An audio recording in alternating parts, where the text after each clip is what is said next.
बेलगाम है। पुलिस की वर्दी पहने हुए जो लोग हैं वो अपनी जिम्मेदारी को नहीं अदा कर पा रहे हैं। आज रिश्वत का बाजार जितना पूरे बिहार में गरम है, बेटियों की मासूम बच्चों की जो हत्याएं हो रही हैं, बैंकों में जो लूट और खसोट है, तो लगता है कि कानून नाम की कोई चीज़ बाकी नहीं है। क्योंकि जान, माल, इज्जत और आबरू के तहफ़्फ़ुज़ की जिम्मेदारी हुकूमत की है और हुकूमत इसे नाअहल अगर होती है तो उसको जुर्माना के तौर पर यह रकम अदा करनी चाहिए। हम सीवान के सियासी समाजी कारकुनों से कहेंगे कि हम इंसान हैं, हम दरिंदे नहीं। BA, BCom, BSc, MA, MCom करें विश्व की सबसे बड़ी यूनिवर्सिटी इग्नू से। सॉल्व असाइनमेंट्स और गाइड बुक्स प्राप्त करें। संपर्क करें Mahakal computers, DAV PG college के पास, पंच मंदिरा मोड़ से दाहिने, Siwan. RS James and jewellers, जहां आपके लिए हॉलमार्क जेवर एक से बढ़कर एक डिजाइनों में उपलब्ध हैं। वहीं लेनी हो गोल्ड, डायमंड या चांदी के जेवर तो आज ही चलें सिर्फ और सिर्फ RS जेम्स एंड ज्वेलर्स। सबसे विश्वसनीय shop, Lal palace, station road, Siwan. Mobile number 9572658649 और 7979869474।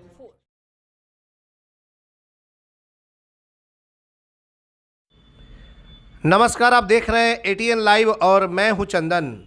AIMIM के प्रदेश अध्यक्ष अख्तरुल ईमान सिवान पहुंचे। दरअसल आपको बता दें कि सबसे पहले AIMIM के प्रदेश अध्यक्ष अख्तरुल ईमान सिवान के हुसैनगंज थाना इलाके के कुतुब छपरा गांव में पहुंचे और वहां पर स्वर्गीय आरिफ जमाल के परिवार से मिले और उसके बाद से सिवान के बबरिया मोड़ स्थित होटल तुलसी वाटिका में पहुंचे। यहां पे कई लोग जो हैं, आप तस्वीरों में देख सकते हैं कि अपने नेता का गर्मजोशी के स्वागत भी किया और उसके बाद कुछ लोग यहां पे इस पार्टी में उनके सामने सदस्यता भी ग्रहण किए। तो बिल्कुल आपको बता दें कि कुछ दिनों पहले AIMIM के जो जिला अध्यक्ष हैं थे आरिफ जमाल, इनकी गोली मारकर हत्या कर दी गई थी जब वो अपने फास्ट फूड के दुकान पे बैठे हुए थे और उसके बाद से पुलिस ने उसमें कुछ लोगों को गिरफ्तार भी किया, जेल भी भेजने का काम किया। लेकिन उसके बाद आपको बता दें कि सिवान में AIMIM के प्रदेश अध्यक्ष जो कि ओवैसी के पार्टी के हैं अख्तरुल ईमान, वो पहुंचे हुए थे और उन्होंने जो आरिफ जमाल है जिनकी हत्या कर दी गई थी, उनके परिवार से मिल करके उन्हें सांत्वना दिया, ढाढ़स बढ़ाया और उसके बाद से सिवान में पहुंचे और एक होटल में प्रेस कॉन्फ्रेंस किया और उसके बाद उन्होंने क्या कुछ कहा, आइए सीधे ले चलते हैं और सुनते हैं उनके प्रेस कॉन्फ्रेंस को। ATN लाइव के लिए रिशु और आतिफ के साथ कैलाश कश्यप की रिपोर्ट।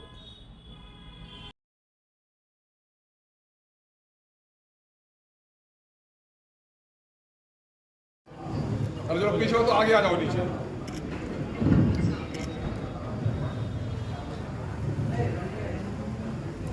आप पार्टी के रुकने हैं कि आप साथियों में हैं?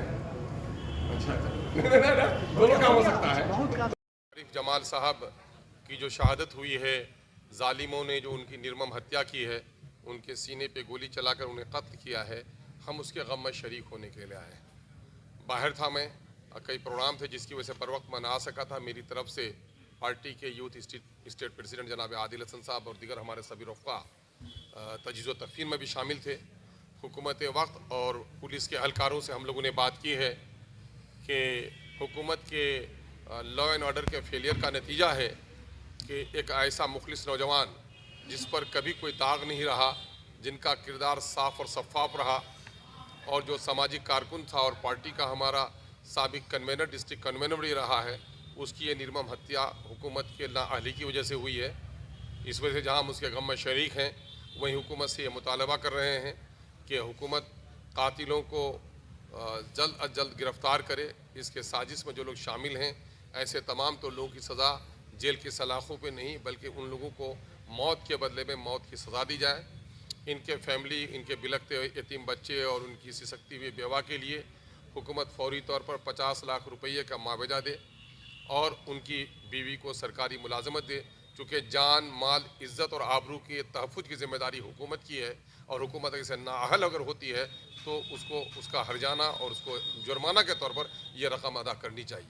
हम सिवान के सियासी समाजी कारकुनों से कहेंगे कि हम इंसान हैं, हम दरिंदे नहीं हैं।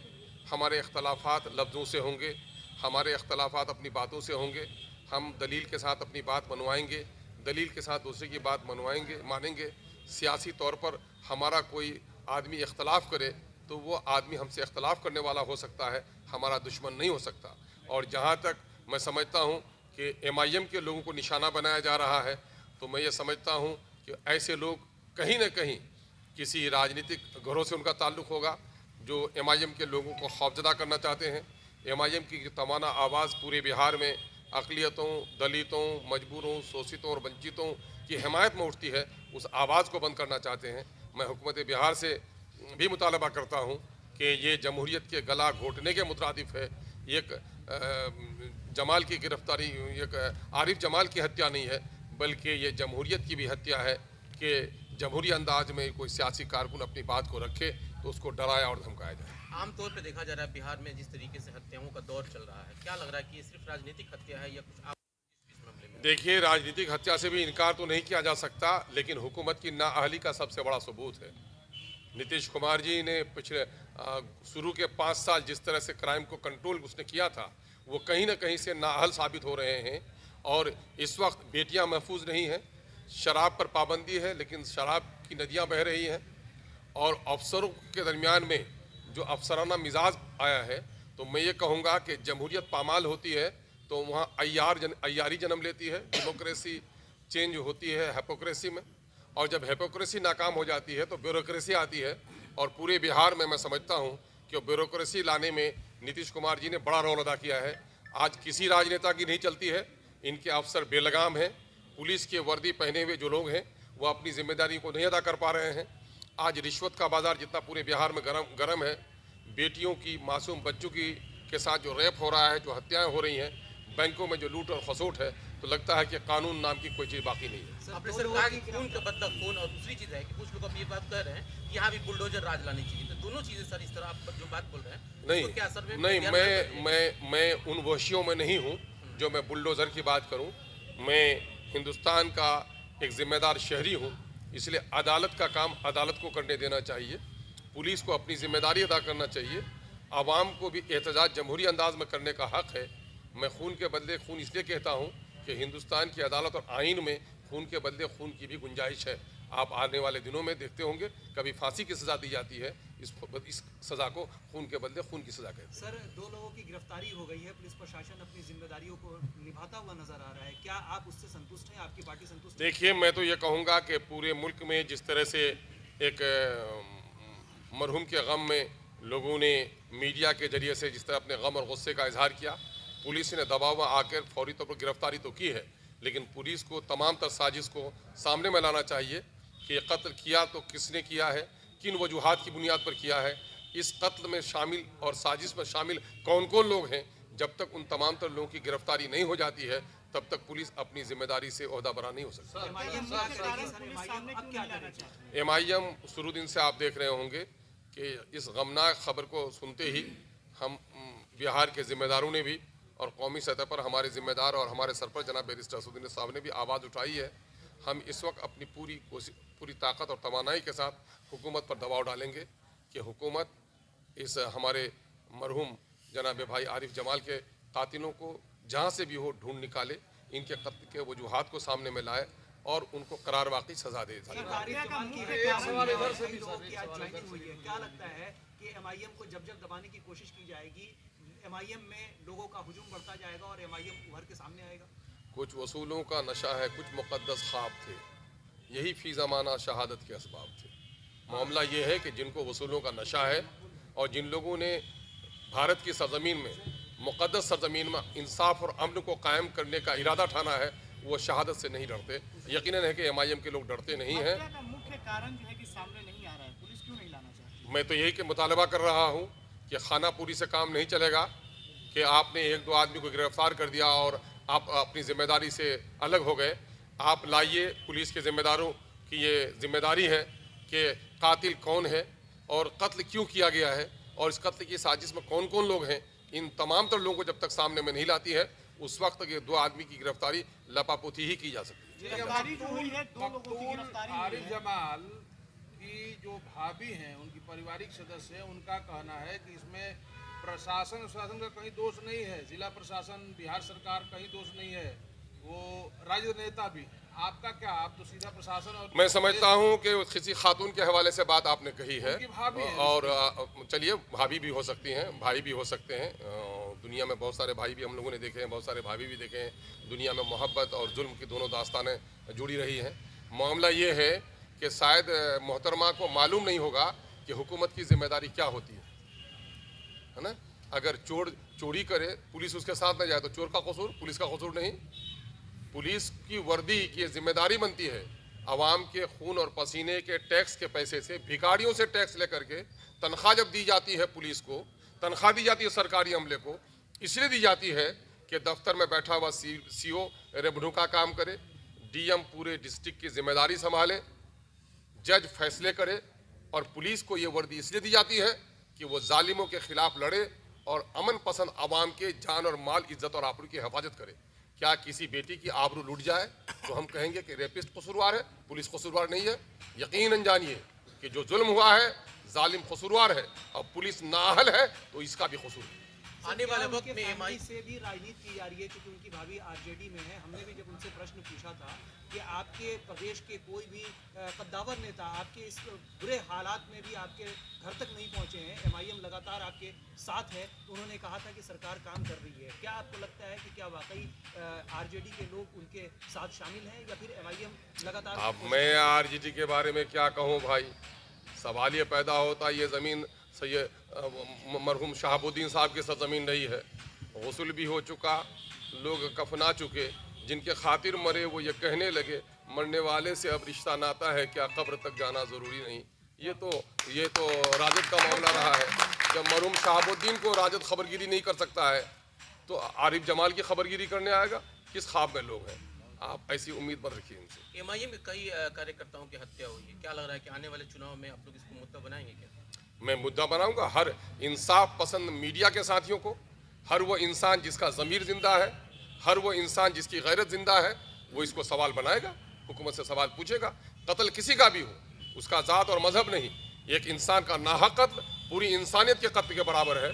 और कत्ल और दरिंदगी के खिलाफ आवाज़ उठाना हमारा फरीजा है। हम इक़्तिदार की हवस के लिए लड़ाई नहीं लड़ते, इस मुल्क की सालमियत के लिए, इस मुल्क की फ़िज़ा को मोहब्बत से लबरेज करने के लिए और मुल्क के आइन के मुताबिक हुक्मरानी की लड़ाई हम लड़ रहे हैं, हम सत्ता की लड़ाई नहीं लड़ रहे हैं। वैसे साहब नहीं आए अभी तक बिहार में। सवाल ये पैदा होता है आपके बिहार के जो चौधरी लोग नहीं आए तो उस पर आप सवाल नहीं करते।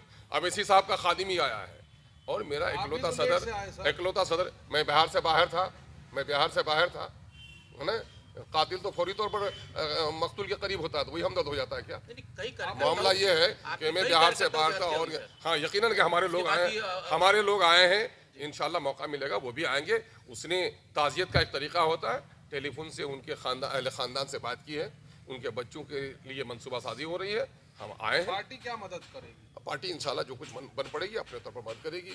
यकीनन है कि बेवा की किफ़ालत जो हमसे हो पाएगी, बच्चों की तालीम के सिलसिले में जो कुछ कर पाएंगे और उससे बढ़कर उसकी मरहूम के खून का इंसाफ दिलाने के लिए कोशिश करनी पड़ेगी, हम इंशाल्लाह कोशिश करेंगे। एक सवाल है कि ये को लेकर के पूरे देश में एक समय बड़ा बवाल हुआ और अब केंद्र सरकार सीएए को लेकर के फिर गंभीर है और हो सकता है कि उस पर कुछ कानून आने वाला है, उसको लेकर के आप लोगों ने क्या सोचा है? नहीं, हम लोगों ने शुरू दिन से, आप ये कहेंगे कि हमने क्या सोचा है, हमने तो सोच की शुरुआत ही की थी पार्लियामेंट से, है ना। और नतीजा ये हुआ है कि हमारे कायद ने ही शुरुआत की। इंशाल्लाह अभी अमित शाह ने बयान दिया है बंगाल में जाकर कि हम इसको लागू करेंगे। इतने दिन तो ठंडे बस्ते में बांध कर रखे हैं और यकीनन है कि उनका कदम जो ही बढ़ता जिस जानिब बढ़ता जाएगा उस एतबार से रिएक्शन होगा। सिर्फ मैं ही क्या, पूरे देश के अमन पसंद लोग लड़ेंगे। ये मुल्क सेकुलर इंडिया है, सेकुलर इंडिया में ज़ात और मजहब की बुनियाद पर कानून नहीं बनाया जा सकता। इन लोगों ने सीएए एनआरसी में इन लोगों ने मुसलमानों को नज़रअंदाज करके कानून बनाया है। आसाम में अलग बात ये बोलते हैं, कलकत्ता आते हैं तो अलग बात बोलते हैं, ये हरजाई है।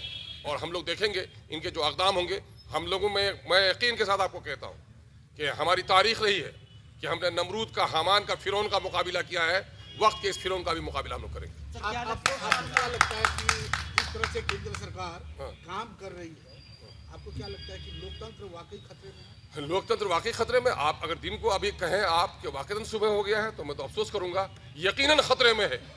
मजहबी जुनून और मजहबी पागलपन की शिकार ये हुकूमत हो रही है। ये साधु संत होना चाहिए नरेंद्र मोदी जी को, पहाड़ी पर जाकर किसी मंदिर में बैठकर पूजा भजन करना चाहिए। वो देश की गद्दी में बैठे, देश का क्या हाल कर रखा है आप देख रहे हैं। रुपये का वैल्यू कितना गिरा है, मुल्क में बेरोजगारी कितनी बड़ी है, नोटबंदी हो या कोरोना के नाम पर बंदी हो या फिरका परस्ती की जो फैजा बनी है, तो उससे आपको क्या लगता है? नौजवान बेरोजगार हो गए हैं, कल कारखाने वीरान हो गए हैं और मजहब का जुनून है। और आपको ये भी देखकर हैरत होगी कि सारे मजहबी जुनून के लिए उसने बिहार को, यूपी को चुन लिया है और सारे जो तरक्की के काम हैं वो गुजरात में करा रहे हैं। तो ये बड़ा अफसोस का मकाम है। हमारे नौजवानों को होश में आना चाहिए। उबलते हुए पानी में इंसान को तस्वीर नजर नहीं आती है, पानी जब थम जाता है तस्वीर नजर आती है। अभी मजहबी जोश में इन्होंने सबको पागल कर दिया है। हम देश के तमाम तर जाति और मजहब के नौजवानों से कहते हैं, ठंडे दिल से होकर सोचो कि देश की गद्दी पर एक पुजारी को बैठना चाहिए या देश की गद्दी पर एक अमन पसंद और संविधान के मुताबिक जो देश को चलाए ऐसे हुक्मरान को बैठना क्या लगता है 2024 के इलेक्शन को लेकर के धीरे धीरे देश को सुलझाने की कोशिश की जा रही है, फिर एक बार वही माहौल क्रिएट किया जा रहा है? आपको तारीख याद होनी चाहिए कि बीजेपी के फलने फूलने में बाबरी मस्जिद का झगड़ा, राम मंदिर का झगड़ा उनको 2 से 88 तक पहुंचाया। आपको ये भी मालूम होना चाहिए कि गुजरात के 2002 के नाहक खून की वजह से उनको गद्दी पर आने का मौका मिला है। उनको ये हो गया है कि हम उन्माद से ही हम राजनीतिक सत्ता पर आए हैं, उन्माद के जरिए से ही हम राजनीतिक सत्ता को बहाल रखेंगे। लेकिन नहीं भूलना चाहिए मोदी जी को, नहीं भूलना चाहिए अमित शाह जी को कि एक वक्त था कि लेनिन और कार्ल मार्क्स की रसा में पूजा होती थी, लेकिन वक्त नहीं गुजरा कि उनकी कब्र की हड्डियां लोगों ने उखाड़ उखाड़ कर फेंकी है। जिस तरह मजहबी जुनून में इन्होंने धार्मिक उन्माद में देश को डाला है, वक्त आएगा ये नौजवान जो आज उनका झंडा लेकर फिर रहा है, कल यही डंडा उनके खिलाफ खड़ा होगा। 22 तारीख को आप लोग कह रहे हैं कि देश की स्थिति जो है बदहाल है, आप लोग बता रहे हैं, लेकिन क्या वजह है कि हर जगह भाई मैं तो कह रहा हूं कि उस बदहाली में एक बदहाली ये भी है कि हमारे लोगों को सही सोच और फिक्र नसीब नहीं आई है। अभी आपने देखा बिहार की जाति आधारित जो गणना हुई, देखा आपने देखा माइनॉरिटी को कहां पहुंचाया गया है, अनुसूचित जाति को कहां पहुंचा गया है। मैं समझाऊंगा अखबार के बंधुओं ने अब तक रिपोर्ट आपने नहीं पढ़ी है और रिपोर्ट को इसने पब्लिक भी नहीं किया है, एक कॉपी ज्यादा नहीं छापी इन्होंने अब तक, इसने नेट पे नहीं डाला। इसको डालना चाहिए और अपनी तस्वीर देखिए कि बिहार की आबादी 13 करोड़ की हो गई। 13 करोड़ की आबादी में माइनॉरिटी की और 20,49,370 सरकारी चाकर है और उसमें माइनॉरिटी की जो 2 करोड़ 31 लाख है, उनकी नौकरी में हिस्सेदारी होती है 3,66,000। उनको नौकरी मिली सिर्फ 1,72,000। 1,95,000 नौकरी किन लोगों ने खाई? नौकरियों की उम्र होती है 25 से 30 साल की और 90 से बैठे हुए हैं समाजी इंसाफ के लोग, इंसाफ के साथ तरक्की करने वाले लोग। राजद बैठी हुई है, कांग्रेस के लोग इसमें शामिल हैं, जदयू है, भाजपा है, ये चारों लोग मिलकर बैठे हैं और 1,95,000 मुस्लिम माइनॉरिटी की नौकरी ये लोग खाली हैं। ये लोग जवाब दें। अगर 1,95,000 नौकर होते सरकारी, उसमें 10,000 15,000 ऑफिसर भी होते और आज मुसलमानों के साथ जो भेदभाव किया जाता ऑफिसों में, वो भेदभाव नहीं होता। दूसरी तरफ अनुसूचित जाति हमारे जो एससी के भाई हैं, इसको इन लोगों ने कुछ भी नहीं दिया। जो कुछ भी दिया है डॉक्टर भीमराव अंबेडकर ने दिया रिजर्वेशन के जरिए से। उनकी आबादी आज हो गई 2,56,00,000 और उनकी नौकरी में हिस्सेदारी होती है 4,02,000 और उनको नौकरी मिली 2,91,000 या 92,000। उनकी 1,11,000 नौकरी इन लोगों ने खाली है। और दूसरी तरफ आप देखेंगे दूसरे भाइयों की जो आबादी है, जिनकी आबादी के हिसाब से जिनकी नौकरी होती है 70,000, उनकी नौकरी मिली 1,71,000। जिनकी नौकरी होती है 58,000, उनको मिली 1,80,000। तेगुना चौगुना नौकरी मिली है। लेकिन मुसलमानों को और अनुसूचित जाति की नौकरी इन लोगों ने खाया है। आपको सवाल करना चाहिए कि इंसाफ के साथ तरक्की कहाँ हुई जब इस समुदाय को पीछे आपने रखा है, दलितों को आपने पीछे रखा है, वंचितों को आपने पीछे रखा है, एससी के लोगों का, एसटी के लोगों की नौकरी चुरा ली है, अकलियत के लोगों की आधी से ज्यादा नौकरी चुरा ली है आपने। तो इंसाफ के साथ तरक्की इसको कहते हैं। ये सवाल गंभीरता के साथ पढ़िए, शायद आपको पूरी रिपोर्ट नहीं है। तो मुसलमानों को भी तो बताना होगा ना आपको कि मुसलमान जिस तरीके से सेकुलरिज्म के नाम पे वोट देता है, तो शायद उसका ये नतीजा जिस आपको अपना भी जो गिनाया है क्या? तो मेरे भाई शायद आपको पता नहीं होगा, मेरी पहली मुलाकात हुई होगी। ये बात अगर किसी ने बताई है देश के मुसलमानों को, MIM नहीं बताई, उसके अलावा किसी को बताने की हिम्मत नहीं हुई। अभी मैं बिहार के बारे में कहता हूँ, जाति आधारित गणना की रिपोर्ट बिहार के 243 जो MLA हैं, जो MLC है, सबके हाथ में गई है। सबने इसको देखा होगा। शर्म के मारे कोई नहीं बोलता है कि मैंने अपने से ज्यादा लिया है, और जो लोग माइनॉरिटी और दलित में हैं वो डर से नहीं बोल रहे हैं कि मेरे आका क्या कहेंगे। अगर इस बात को भी तस बाम किसी ने किया है, आवाम के दरमियान में किसी ने लाया है, दारुस सल्तनत में पटने में बैठकर अगर किसी ने प्रेस कॉन्फ्रेंस करके पूरा आईना दिखाया है, तो वो इसी खादिम और MIM नहीं किया है। सर एक सवाल है कि 22 जनवरी को राम मंदिर का उद्घाटन होने वाला है और पूरा केंद्र सरकार उसमें लगा हुआ है और उसको लेकर के बिहार सहित देश के कई हिस्सों से रथ यात्राएं निकल रही हैं। कल अगर देश में कुछ बवाल होता है तो इसकी जिम्मेवारी कौन लेगा? देखिए, मैं तो पहले देशवासियों को ये कहूँगा कि मंदिर और मस्जिद के नाम पर कोई लड़ाई नहीं होनी चाहिए और जो पूजा पाठ पर्व का दिन हो उस दिन तो मोहब्बत की फिजा आम होनी चाहिए। लेकिन बड़ा अफसोस हो गया है कि लोग धर्म के नाम पर इतनी घृणित राजनीति की कि ईद के दिन ईदगाह पर पहरेदारी करने की ज़रूरत पड़ गई है और दुर्गा पूजा के दिन रास्तों की पहरेदारी करने की ज़रूरत पड़ गई है। सबसे अव्वलीन बात तो ये है कि सेकुलर स्टेट में आवाम के टैक्स के पैसे धार्मिक आयोजनों में नहीं लगाए जा सकते और ये सारा कानून ताक पर रखकर प्रधानमंत्री हो तो अपने निजी फ्लाइट से जाएं, निजी टिकट कटा के जाएं। वो अगर धार्मिक काम करने के लिए आवाम के पैसे से जा रहे हैं तो मैं समझता हूं ये संविधान के विरुद्ध है। आवाम के टैक्स के पैसे का ये नाजायज इस्तेमाल है।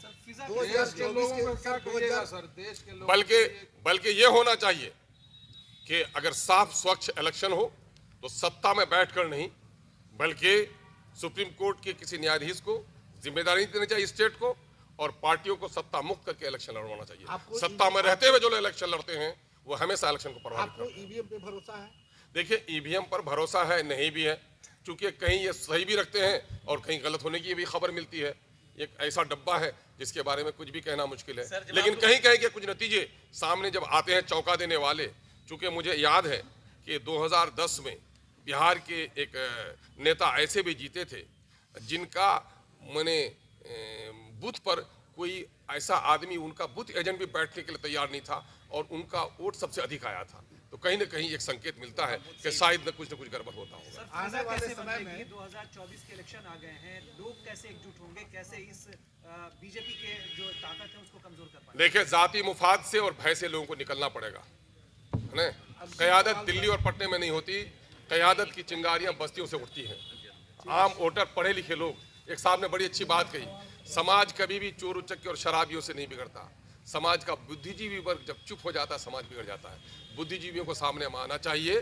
जो कुत्ता दरिंदे को नहीं देखकर नहीं भूखता वो कुत्ता नहीं है, और जो समाज के इन बुराइयों को देखकर चुप रहता हो वो शरीफ इंसान है। सर अंतिम सवाल सर, आने वाले 2024 के चुनाव में क्या ये ऑल इंडिया MIM जो है आपकी पार्टी जो है, क्या इंडिया का हिस्सा बनेगी? ये तो आप ये समझ रहे हैं कि गैर के शादी में अब्दुल्ला दीवाना। मामला ये है कि हम तो बनने के लिए भाई न्योता दिए।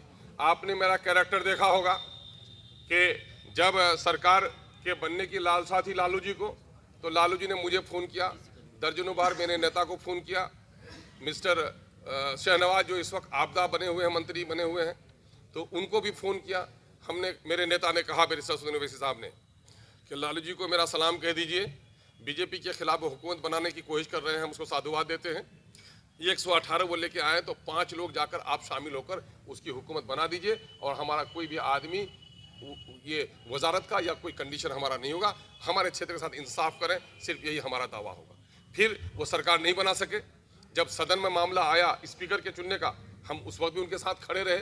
मामला ये है कि इन लोगों ने हमारे साथ इतना जुल्म किया है कि ये हमारे दरमियान में चापलूस लोगों को तो बुलाना चाहते हैं। अख्तर ईमान को बहुत पसंद है, वजारत के कई बार इन लोगों ने ऑफर किया, आओ वजीर बन जाओ, शामिल हो जाओ। लेकिन हमारी गैरत ये कहती है कि वजीर बनकर तुम्हारी हम चाकरी नहीं कर सकते, हम मिट्टी में मिल जाएंगे, अपनी कौम की नुमाइंदगी करेंगे। मामला मैं मेरी वही बात मैं कह रहा हूँ, ये लोग MIM के लोगों को सत्ता में मैंने अपने गठबंधन में शामिल होने नहीं देना चाहते हैं। ये समझते हैं कि माइनॉरिटी के लोगों को तो हमने मलिच बना दिया है, अगर इनको हम गठबंधन में शामिल करेंगे तो आगे की पंक्ति में इनको जगह देनी पड़ेगी और आगे की पंक्ति में जगह देंगे इनको, इसके लिए तैयार नहीं है। इसलिए मैं कहता हूँ, टोपी और चादर पहन लेने वाले इन नेताओं की तरफ गौर करो कि बाबरी मस्जिद किसी ने तोड़ी है और लालू जी और नीतीश ने मिलकर हमारे क़यादत के मीनारे को तोड़ा है, हम इसे भी माफ नहीं कर सकते। एम्स नई दिल्ली व सफदरजंग नई दिल्ली के सीनियर डॉक्टर अब आपके शहर सिवान में। डॉक्टर उमेश, नवजात एवं शिशु रोग विशेषज्ञ, चिकित्सा पदाधिकारी, सदर हॉस्पिटल सिवान। डॉक्टर उमेश जो आपके बच्चों का कर रहे कुशल व बेहतरीन इलाज। सुशीला देवी हॉस्पिटल, डॉक्टर उर्मिला अखौरी के सामने, hospital road Siwan. Mobile number 9199720654 और 7250722154। बिहार का सबसे बड़ा institute RCH group of institution, Barharia road, Tribheria, Siwan. हमारे यहाँ BBA, BCA, ANM, GNM course कराया जाता है। Facility to available, student loan affiliated to Aryabhatta university, fully wifi campus, proficient faculty, one of the best campus in Bihar. Guaranteed placement. Contact करें 06154245710 7903055622। पेट, छाती, मधुमेह एवं हृदय रोग का कराना हो बेहतर इलाज तो आज ही चले डॉक्टर बी कुमार फिजिशियन, शांति हॉस्पिटल, बढ़हरिया स्टैंड से 100 मीटर उत्तर, चकिया रोड, यदुवंशी नगर, सिवान। शांति हॉस्पिटल में ICU, ECG, monitor, nebuliser, infusion pump, oxygen की व्यवस्था। डॉक्टर बी कुमार 24 घंटा इमरजेंसी सेवा उपलब्ध। चकिया रोड, सिवान। कॉल करें 87573096 809162673618।